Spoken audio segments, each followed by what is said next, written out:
Hello and welcome to South Asia Diary with me, Mariam Wardak. Tonight, we talk about one of the biggest issues that South Asia is facing, climate change.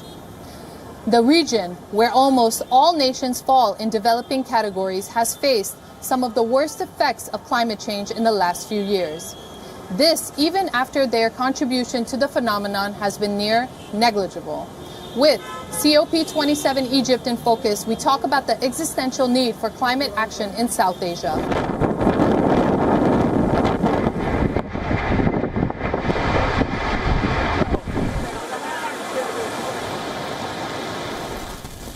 Floods, heat waves, rains, cyclones. 2022 has been a tremendously hard year for South Asia.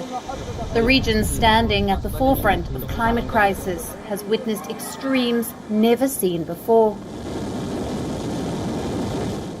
This bout with hostile climate conditions is not new for the region. Every year, people have seen the situation worsen, with a fear instilled of what the future might hold. The World Bank says in the last 2 decades, more than half of all South Asians have been impacted by one or more climate-related disasters. That is nearly 800 million people, living in areas far off from the developed West.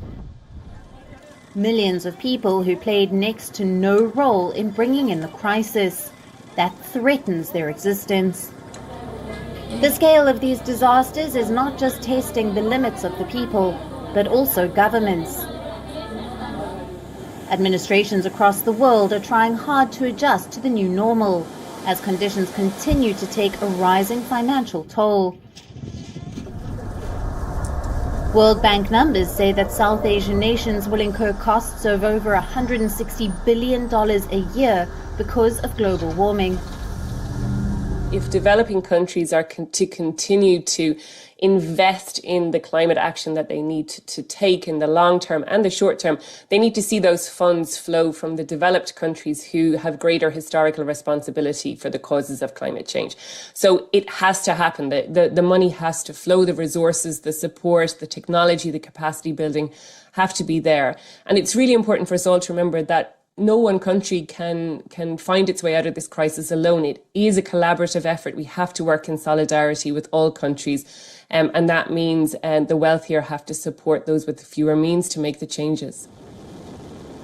In recent years, vulnerable countries, including those in Asia, have called for additional funds for loss and damage. The nations at risk are suffering huge losses from natural disasters, intensified by human activities. These costs are beyond mitigation or adaptation, what the developed West talks about, but for helping millions get back on their feet after facing nature's fury, loss and damage is still not part of the standing COP agendas, but sits on the sidelines as a provisional one. Loss and damage needs to be part of the core agenda of COP27 to meet the pressing humanitarian needs of those that are trapped in a crisis of public financing fueled by debt and yet have to fund climate disasters on their own. Ladies and gentlemen, it is now or never. For us, there is indeed no planet B.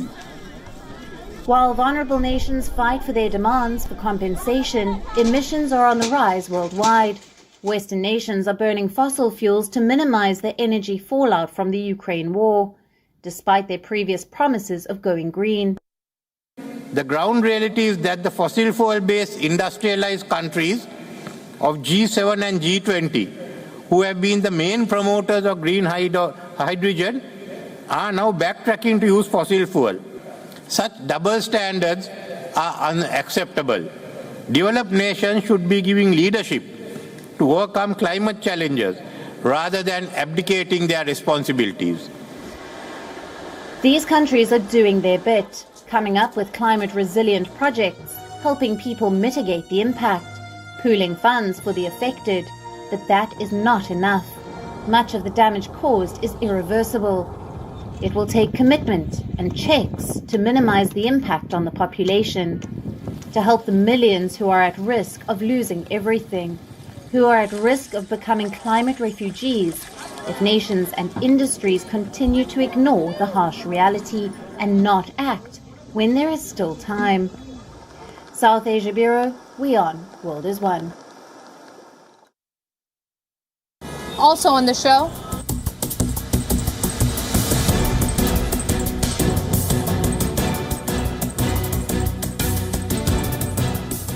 will Imran Khan be able to achieve his Azadi March objective in the third attempt?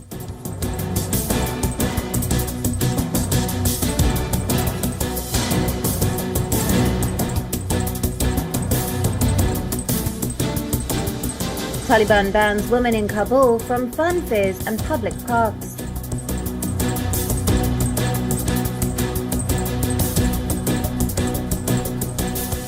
A likely reform of Sri Lankan airlines as Colombo looks for a way out of the financial crisis.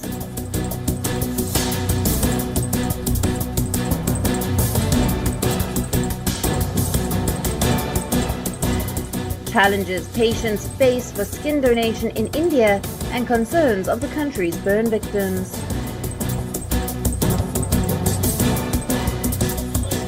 after staring at a deadly attack at his last rally, Imran Khan is back. The former Pakistan's Prime Minister resumes his march till Islamabad with the call to fight for real Azadi. What challenges await Imran Khan? Will he be able to succeed in his latest attempt? Or will this march also be called off before the innings finish?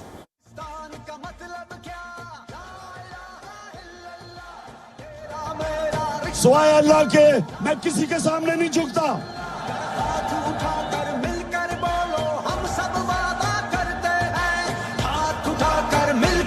First recalled at its final stage, halted the next time after the leader was attacked.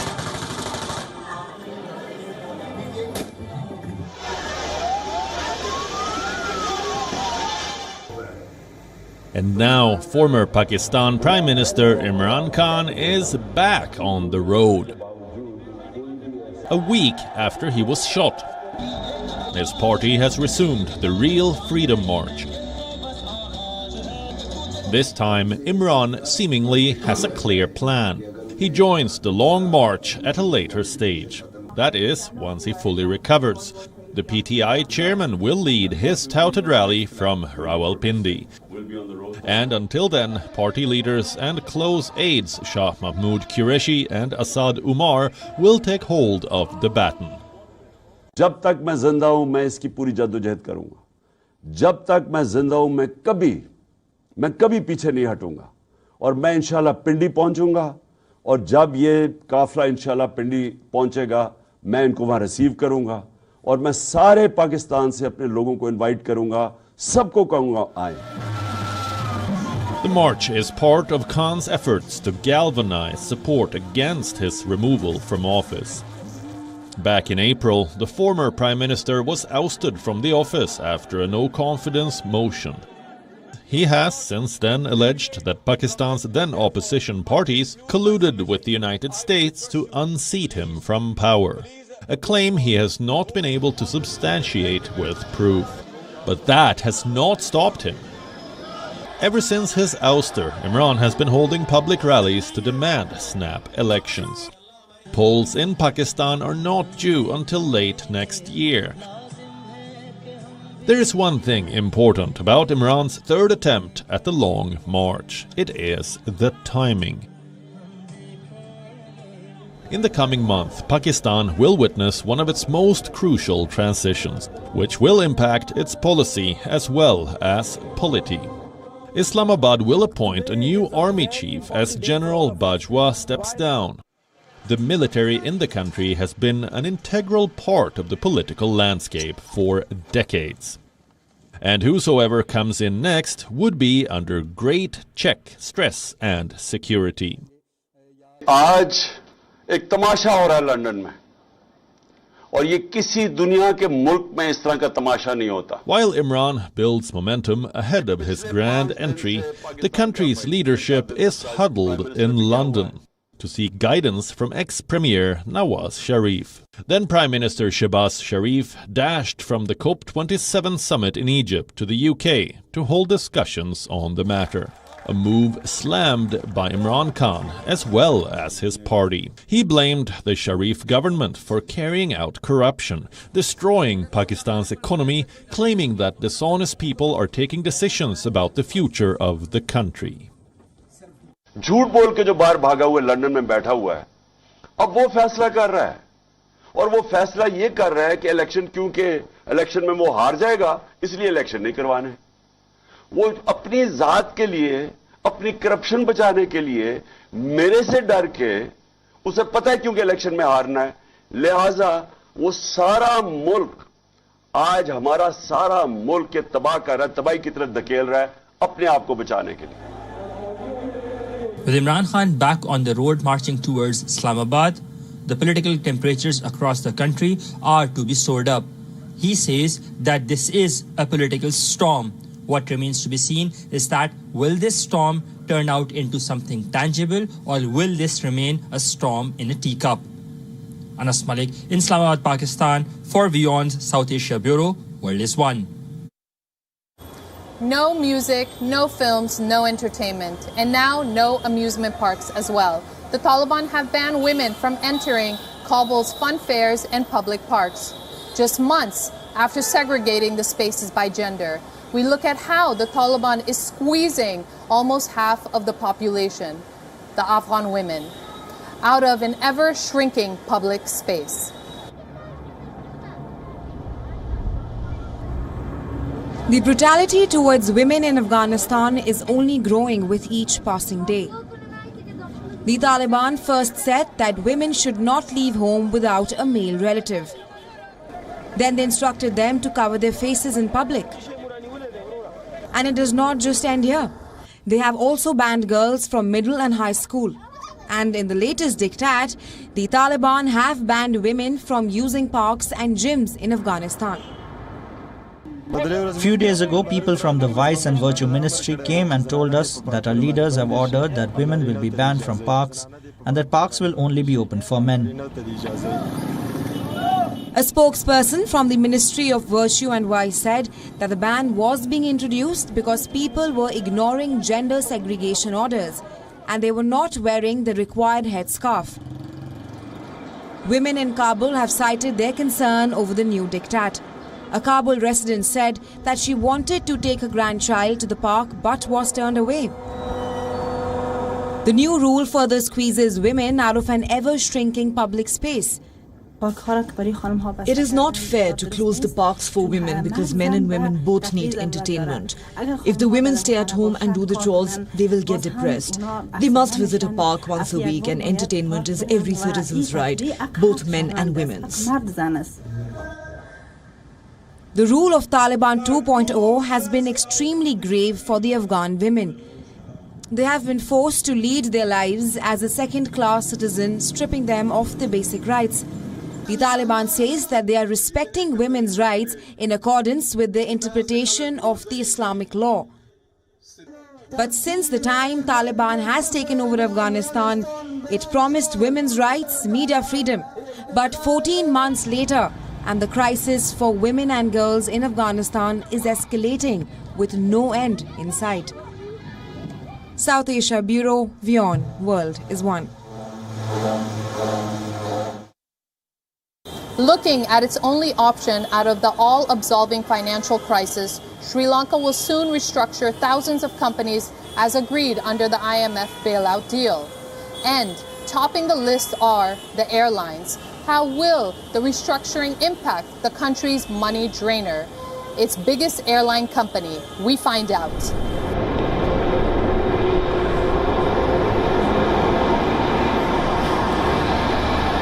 The Sri Lankan Airlines is among the dozens of companies that can soon be restructured, even closed.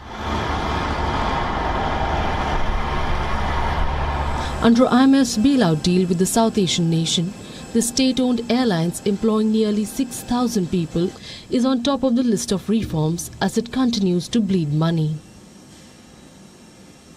The airline has not made profits for over a decade, and as per country's treasury figures, the carrier is at present losing $4.5 for every dollar it earned at the beginning of 2022. Sri Lanka defaulted on its $51 billion debt in April this year, worsening its financial woes and bringing the country neck deep in the arduous process of renegotiating its obligations with the creditors. In its nearly $3 billion bailout package, the International Monetary Fund set certain deals which are yet to be released to the public. But what's certain is that it will come with the usual conditions of painful reforms, some of which might force the country to consumer subsidies and privatize or even close underperforming state firms. Today, people are very clear. We are a bankrupt country. We have not been able to service our debt, and the reality has struck home. Now people are forced to look at this reality. Sri Lankan Airlines' future is Colombo's most urgent priority. Last month, the government instructed the Finance Ministry to begin its restructuring, ideally by attracting outside investment. But finding a company willing to pour money into the airline will be immensely challenging, especially considering its history of interference, mismanagement and turbulent partnerships. And the strategic investors in particular, which would be like another airline from another country, has been done in the past for Sri Lankan and has been done in the past for other airlines. But the track record for these investments is very bad. And there's not many foreign airlines, particularly in this post-COVID environment, that are even looking or considering acquiring stakes in airlines overseas, with Sri Lankan, being, not a particularly attractive option, even if they were looking. The chairman of the airline acknowledges that the current balance sheet is not an attractive proposition. But he says that the carrier can settle at least half of its liabilities by splitting off and selling business arms. This includes its virtual monopoly on catering and ground halting at Colombo Airport. If you try to, privatize the whole thing, people will come and, ask the government to, take half of the debt write-off. So I think where are they going to write off? I mean, who's going to take that liability? So in that sense, and also at the same time, if you try to privatize the whole thing, I believe that's a process of at least minimum 1 to 1.5 years' time. Even the trade unions are in support. Leaders and employees say they are in favor of restructuring on the required lines, but with one condition: no jobs should be cut. But selling off the profitable divisions is not as easy as it sounds. It can most likely leave rump operations generating even bigger losses for the government, serving no solution to the financial crisis while risking a worse situation for Colombo. Sri Lanka's national airline, Sri Lankan Airlines, has been one of the largest loss-making entities for the Sri Lankan government over the past decade, with its current losses exceeding well over billions of rupees, with the IMF now advising the cash-strapped island to make much more stringent economic policies. It will be evident that in the coming few months, Sri Lankan Airlines will be faced with tough decisions in the future. Reporting for WION World is one from Colombo. I'm Dasnia Kauda. Every year, millions of Indians suffer from burns-induced disability, and several of these injuries are serious enough to threaten the life of the patient. They only have one option: skin donation. Our correspondent Disha Shah gets you the story on India's burn victims and their struggle on getting skin grafts.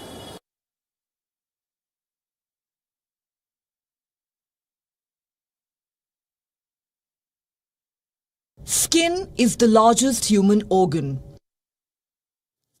More than 7 million people suffer from burn injuries every year in India. Every year, 1 to 1.5 lakh people get crippled and require multiple surgeries and prolonged rehabilitation for recovering from burn injuries.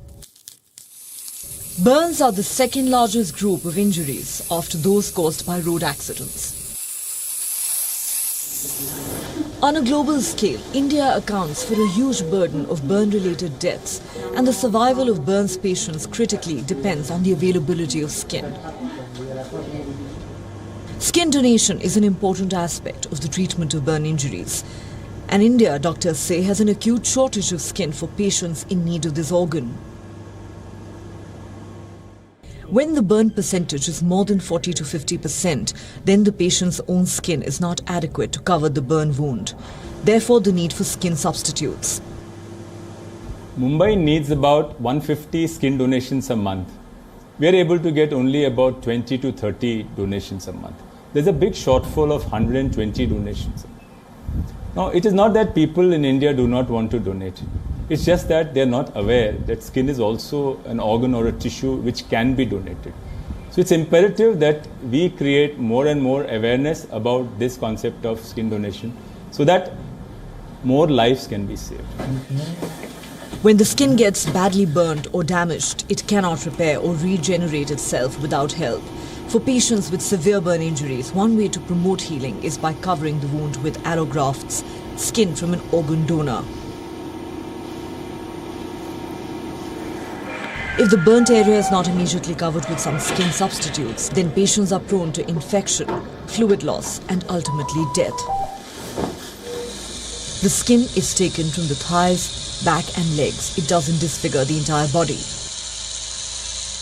India has around 67 burn centers, and more than half in private sector. Their geographical distribution and service availability is uneven.